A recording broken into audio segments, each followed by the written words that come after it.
सो आज जो है हम इंशाल्लाह ताला आपको टॉपिक पढ़ाएंगे कार्टेशियन कोऑर्डिनेट सिस्टम्स। तमाम रिकॉर्डिंग्स जो है वो जो आपके पास मौजूद हैं शुरू के 2 लेक्चर्स की, वो आप लाजमी देखें। उसके बाद फिर आप थर्ड टॉपिक पर आए, ठीक है। और कार्टेशियन कोऑर्डिनेट सिस्टम्स क्या होते हैं बेसिकली? अच्छा बेटा, आप जो बचपन से पढ़ते हुए आ रहे हो ना, ये एक्स वाई जी कोऑर्डिनेट्स, ये बेसिकली कहलाते हैं कार्टेशियन कोऑर्डिनेट सिस्टम, ठीक है। ये जो हम बचपन से पढ़ते हुए आ रहे हैं, एक्स वाई जी जो आप ड्रॉ करते हो, बेसिकली ये कार्टेशियन कोऑर्डिनेट सिस्टम्स कहलाते हैं। तो Cartesian coordinate system is a set of 3 mutually perpendicular lines, X axis, Y axis and Z axis, with common initial point. ये इनका एक इनिशियल पॉइंट ये कॉमन है, ठीक है, यहाँ से। तो बेसिकली ये आपके पास क्या है, ये एक्स वाई जी, ये कार्टेशियन कोऑर्डिनेट सिस्टम्स कहलाते हैं, ठीक है। It is as simple as that, आपने इसको ध्यान में रखना है कि जो आपके पास 3 कोऑर्डिनेट सिस्टम है ना, एक्स वाई जी, ये कार्टेशियन कोऑर्डिनेट सिस्टम कहलाता है। और ये तीनों जो है एक दूसरे के परपेंडिकुलर होते हैं। अगर मैं इसको आपको ड्रॉ करके दिखाऊं तो सॉरी,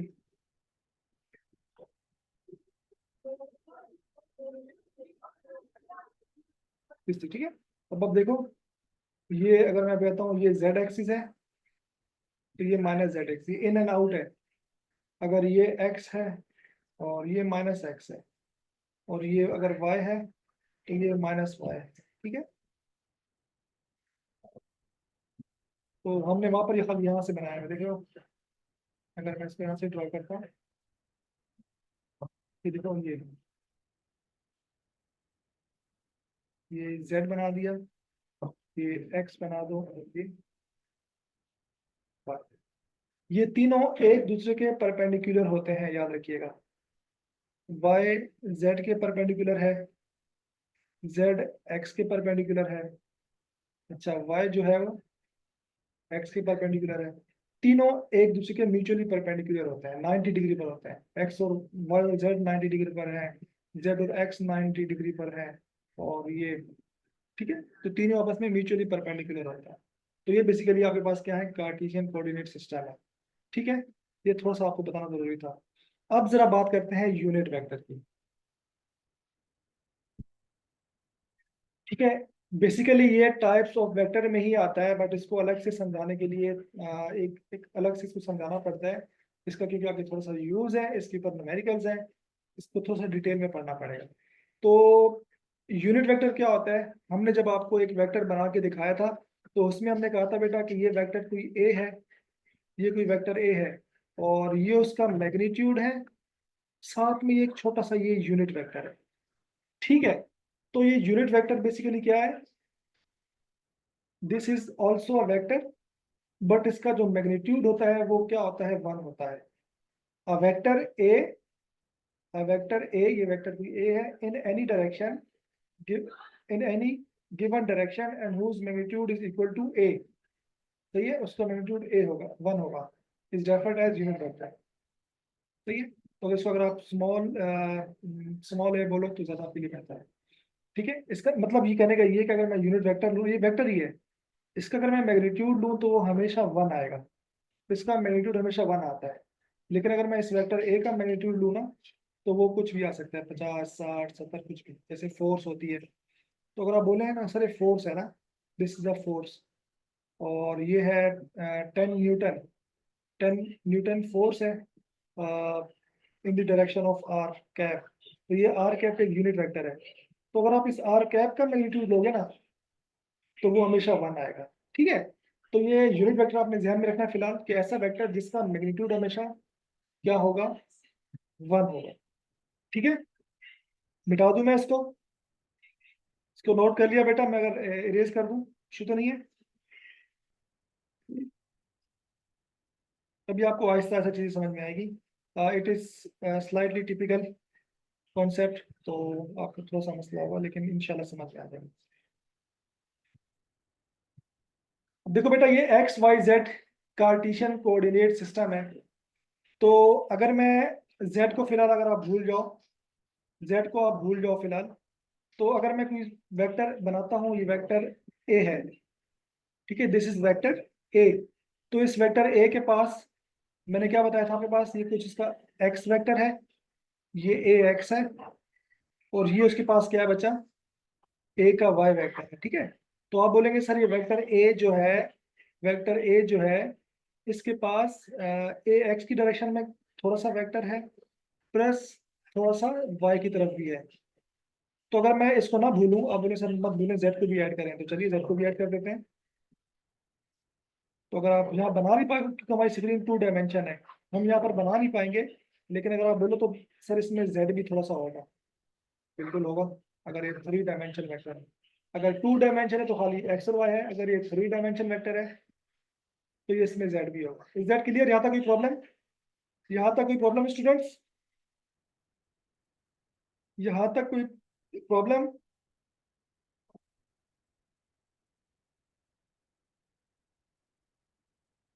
बेटा यहाँ तक कोई प्रॉब्लम प्लीज कोई हाथ बता दे, नहीं है? चले, वेरी गुड, एक्सीलेंट। अब मैंने क्या बताया था, ये जो वेक्टर ए है, इसको हम लिख सकते हैं ए का मैग्नीट्यूड और यूनिट वेक्टर ए, ऐसा ही था ना? मैं यहाँ साइड में लिख देता हूँ।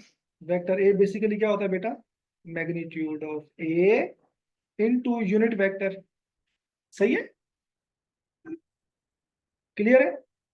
इज इक्वल टू, इस ए एक्स को भी हम ऐसे ही लिख पाएंगे ना। तो अगर मैं ए एक्स का मैग्नीट्यूड लूं तो मुझे डंडे लगाने पड़ेंगे, ठीक है। और इसके लिए मैं यूनिट वेक्टर का जो वर्ड यूज करूंगा वो करूंगा आई। आई प्लस ए वाई भी एक पूरा वेक्टर है ना बच्चा, तो इसके लिए मैं ए वाई के साथ 2 मॉड यूज कर लेता हूँ, और वाई की तरफ जो यूनिट वेक्टर होगा वो मैं बोलूंगा जे, वो आपको डायग्राम में दिखाई दे रहे भी होंगे, प्लस जेड पूरा एक यूनिट वेक्टर है, तो मैं ए जेड बोल दूंगा। और जेड की तरफ जो यूनिट वेक्टर है, देखो ये लिखे हुए आई जे के लिखे हुए हैं, ये फिक्स है बेटा, के ऊपर छोटी सी कैप, सही है। और इसको अगर मैं दोबारा आसानी से लिखूं, इस वाले को मैं दोबारा ए सिंपल ए बोल देता हूँ, तो वेक्टर ए को आप लिख सकते हो, मैं भी डंडे डंडे डाल दूँ, ठीक है ना, ये मोड जरूरी नहीं है, ए एक्स और I plus A Y J plus A Z K, ठीक है। तो जो I J K basically they are unit vectors, I is a unit vector along x axis, fix है, आई हमेशा x की तरफ होगा, इसमें y और z कोई नहीं होगा। j को साइंटिस्ट ने कह दिया इज अ यूनिट वेक्टर, चलो मैं वेक्टर में बोल रहा हूँ, unit vector along y axis, और k जो है is a unit vector along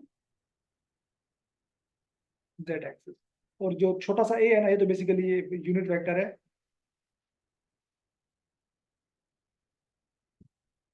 vector of ए का साथ जो अटैच है। लेकिन अगर आप बोलो ना कि सर ए का मैग्नीट्यूड क्या होगा, तो बेटा 1 ही होगा। आई का मैग्नीट्यूड भी क्या होगा, बेटा 1 ही होगा। जे का भी मैग्नीट्यूड ले लो तो बेटा 1 ही होगा। आई जे के का भी ले लो तो बेटा 1 ही होगा। बस फर्क क्या है, आई जे के खाली आई एक्स की तरफ यूनिट वेक्टर है, जे उसकी तरफ, वाई की तरफ, और के जेड की तरफ। कोई प्रॉब्लम? जी बिल्कुल, ये फिक्स है, दीज आर फिक्स। आई हमेशा एक्स की तरफ होगा। मतलब आपके पास कोई आपके पास मैं मिसाल देता हूँ, मैं इसके लिए ग्रीन पेन यूज करता हूँ थोड़ा सा, और जैसे मैं कहता हूँ बेटा ये आपके पास एक्स एक्स ये वाई है, ठीक है। और कोई वेक्टर है जिसमें जो जो वेक्टर है ही खाली, जो वेक्टर है ही खाली किस तरफ, एक वेक्टर है जो खाली है ही खाली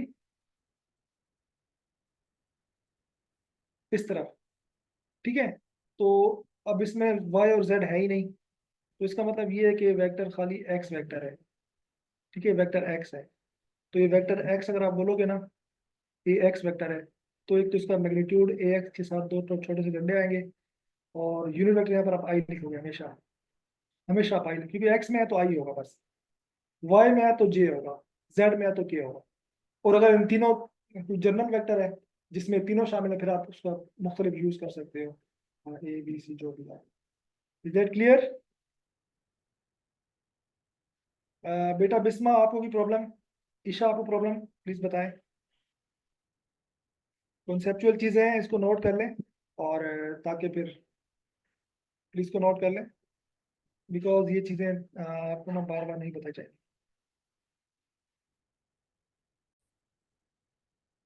अच्छा ठीक है स्टूडेंट्स, तो अब ये आपके सामने है, दोबारा मैंने साफ कर दिया है। तो अगर मैं बोलता हूँ कि बेटा ये एक वेक्टर ए है, अगर ये वेक्टर ए है, और ये वेक्टर ए जो है खाली इसमें एक्स और इसमें खाली एक्स और वाई शामिल है, तो आप क्या बोलेंगे कि सर ये vector A is a x i plus A Y j, ये ठीक है, लिखने का तरीका है, ठीक है। आई और जे इसमें यूनिट वेक्टर है, ठीक है, इज इट क्लियर? और इसी वेक्टर ए को हम लोग वैसे यूं भी लिखते हैं, अगर आपको पीछे से याद हो, a magnitude of a into unit vector of a, ठीक है, दोनों उसके दोनों फार्मूले आप समझ में हैं। अगर आप देखेंगे ना फोर्स, तो न्यूमेरिकल में आपको फोर्स कभी ऐसी भी दी हुई होगी, और कभी न्यूमेरिकल में आपको फोर्स ऐसी भी दी हुई होगी, 2i plus 3j plus 4k। तो ये दोनों फॉर्मूले में दोनों तरीके से आपको फोर्स दी जा रही होगी, ठीक है। आई जे के की फॉर्म में भी फोर्स का वेक्टर आपको दे दिया जा सकता है, या सिंपली 10 न्यूटन 20 न्यूटन, जो आप बचपन से न्यूमेरिकल करते आ रहे हो, फिजिकल टाइम में सॉल्व करते हो, तो ये दोनों से आपको फोर्स दी जा सकती है। इट्स मीन ये दोनों मेथड जो है वो वेक्टर लिखने के आपके पास है, ठीक है। वॉइस कट हो रही है, चले 10 मिनट रह गए क्लास में, ये आज का टॉपिक समझाने में थोड़ा टाइम लग गया। सो यूनिट वेक्टर आपको अच्छे से समझ में आ गया, ठीक है। Let's move ahead. ये रेक्टेंगुलर यूनिट वेक्टर आ गया, ठीक है, अभी मैंने समझा दिया आपको। अब बेटा एक न्यूमेरिक छोटा सा एक एक्सरसाइज कर लेते हैं, बुक की एग्जांपल है पेज नंबर 18 पर। Find the unit vector parallel to the vector. अब ये एक वेक्टर गिवन है आपको, और वो कह रहे हैं इसका यूनिट वेक्टर फाइंड करो, ठीक है। ये आपको एक क्वेश्चन गिवन है, इसमें आपको फार्मूला भी मिल जाएगा कि कैसे निकालना होता है। तो ये वेक्टर ए है 3i 6j -2k, ठीक है। सो डेटा हम बना लेते हैं, इंशाल्लाह इसके न्यूमेरिकल करेंगे सर। तो आपको वेक्टर गिवन है, vector A is given by 3i plus 6j -2k, और आपको parallel to the unit vector मालूम करना है ना, तो वो होता है बेसिकली ए कैप, सही है। तो ये एक आपके पास न्यूमेरिकल है, इस तरीके से आपके पास आता है बोर्ड में, और आपने मालूम करके बताना है। सो इसको सॉल्व करते हैं हम लोग। अब यहाँ पर फार्मूला मैंने आपको एक लिखवाया है बड़ा, कि फार्मूला इक्वल होता है मैग्नीट्यूड ऑफ ए या mode of A multiply by vector unit vector, ठीक है। ये फार्मूला सबको पता है, मतलब कि इस सेंटेंस का मतलब ये है, find the unit vector parallel to the vector, मतलब कोई वेक्टर ए है ना, ये अगर कोई वेक्टर ए है, ठीक है, तो यूनिट वेक्टर मालूम करना है जो कि ए कैप होगा, और डेफिनेटली डायरेक्शन बता रहा है, तो वो भी कहीं यूं ही होगा ना, इसी डायरेक्शन में ही होगा, वो छोटा सा, बस उसका मैग्नीट्यूड 1 होता है, बाकी वो वेक्टर ही होता है, ठीक है। बस वो होता यूनिट होता है, उसका मैग्नीट्यूड 1 होता है, वो खाली वेक्टर ए की डायरेक्शन बता रहा होता है, इसलिए वो पैरेलल का वर्ड यूज कर रहे हैं, ठीक है। Is that clear? ठीक है। अब मुझे ए कैप मालूम करना है ना, तो मैं क्या करूंगा, मॉड ऑफ ए को वहां जाके डिवाइड कर दूंगा, सही है। अब मुझे इसमें वेक्टर ए तो पता है बट मॉड ऑफ ए नहीं पता। सो मैं आपको जरा फार्मूला लिखवाना शायद भूल चुका था। तो अगर मेरे पास कोई वेक्टर ये है ना, ए वेक्टर, ये ए एक्स मैग्नीट्यूड है, आई इसका यूनिट वेक्टर है, ए वाई इसका मैग्नीट्यूड है, j along the y axis unit vector है, ये इस फॉर्म में होता है ए जेड के यूनिट वेक्टर। सही है। ए एक्स मीन जो एक्स की तरफ आपके पास छोटा सा होगा, वाई की तरफ जो उसका मैग्नीट्यूड होगा, और जेड मीन जेड की तरफ जो होगा। तो मैग्नीट्यूड निकालने का जो फॉर्मूला है बच्चों, अगर मुझे ए का मैग्नीट्यूड निकालना है तो उसका फॉर्मूला होता है under root of A X का स्क्वायर, ए एक्स का स्क्वायर प्लस ए वाई का स्क्वायर प्लस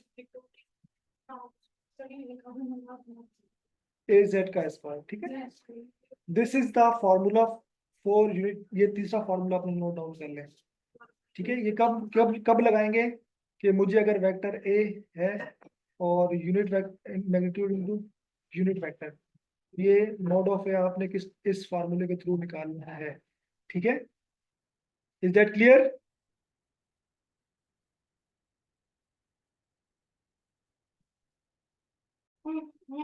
तो चलिए इसको जरा सा देखते हैं। तो ये हमने निकालना है, तो चलिए पहले मॉड ऑफ ए निकाल लेते हैं। मॉड ऑफ ए निकालने का क्या तरीका है बेटा?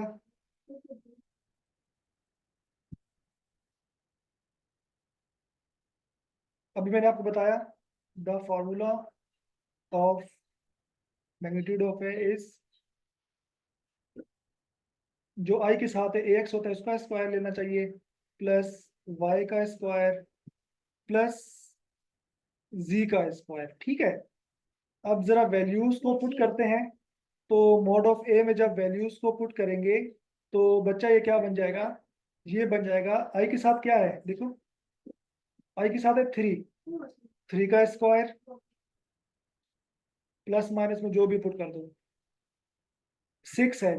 तो ए वाई इस देखो, थ्री बेसिकली आपके पास ए एक्स है। ठीक है, ये जे आपके पास सिक्स आप बेसिकली ए वाई है, और ये पूरा माइनस टू आपके पास बेसिकली क्या है? ए जी आपने कंपेयर करना है। तो सिक्स का स्क्वायर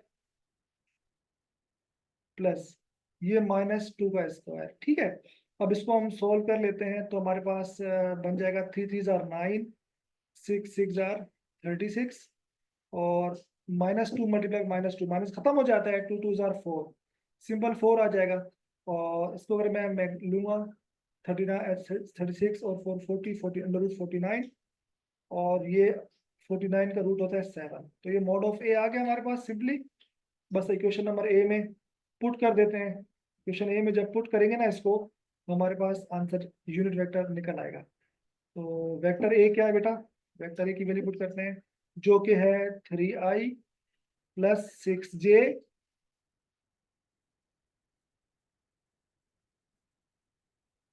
माइनस 2k, डिवाइड कर देंगे 7 से। और इसको आप नॉर्मली कैसे लिखते हो? अलग अलग, 3i/7 प्लस 6j/7, या 6/7j जो भी लिख दो, माइनस 2/7 के। तो देखो बेटा, यूनिट वेक्टर भी एक वेक्टर ही है, आई जे के आ रहा है, मैंने पहले कहा था आपको कि this is also a vector. But इसका अगर आप मैग्नीट्यूड निकाल लो ना, तो आपके पास वन आएगा। वो आप, ये आपका सेल्फ असेसमेंट है। आप ना आई के साथ क्या है, 3/7 है, इसका स्क्वायर ले लो, और 6/7 का स्क्वायर ले लो जो जे के साथ होता है, और प्लस माइनस 2/7 इसका स्क्वायर ले लो। इसको आप लोग खुद ही सोल्व करना, आप खुद देखोगे, आप खुद देखोगे आपका आंसर क्या आएगा, वन आएगा। तो एक ये तो खैर एक साइड चीज बता रहा हूँ मैं आपको कंफर्म करने की कि ये ऐसे होता है, बट इस यहाँ तक ये हमारा आंसर है। ठीक है, तो this is our answer. Is that clear? Is that clear? अगर कोई प्रॉब्लम हो तो आप इसकी रिकॉर्डिंग बार बार देख सकते हैं। मैं एक बार दोबारा रिपीट कर देता हूँ। ठीक है, रिकॉर्डिंग मैं यहाँ पर स्टॉप करता हूँ, और फिर मैं आपको रिवाइज करवा देता हूँ। ओके बच्चों, मिलते हैं इंशाल्लाह नेक्स्ट सेशन में।